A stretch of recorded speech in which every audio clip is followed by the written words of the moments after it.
Arvad burada o gün de tapılmır ki. Kişi kışın günü bizi nerede atıpsan burada çölde çadır vurupsan. Ele çadır vurmak kışta yapışırdı Arvad. Burada heyvana ses gelmen korkuram.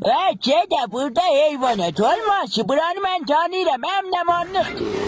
Vay dede eyvah kişi saçüstü ayı çaldı. Saçüstten kişi ayı çaldı eyvah. Yok çekimizden çıkırma. Kişi alıyla zıpalsın. Vay bu nedir aydı? Girin çadıra. Kardeş niye vurursan ben? Denmez ay seni. Ayı özün sen ayını ben kovaladım burada. Kışınca burada ne Sen gelsiz? ödün burada ne dersen? Ben ehsan paylıram. Buyuruz. Sağ ol. Ama ver uşaklar da işte. İçin.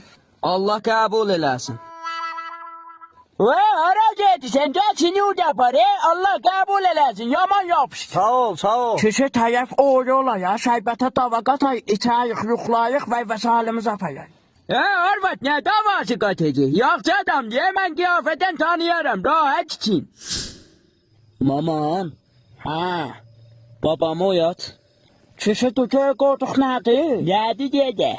Bax göydən nə mənə görürsən? Ulduzlarla ay görürüm. Mənisi nə mənədir?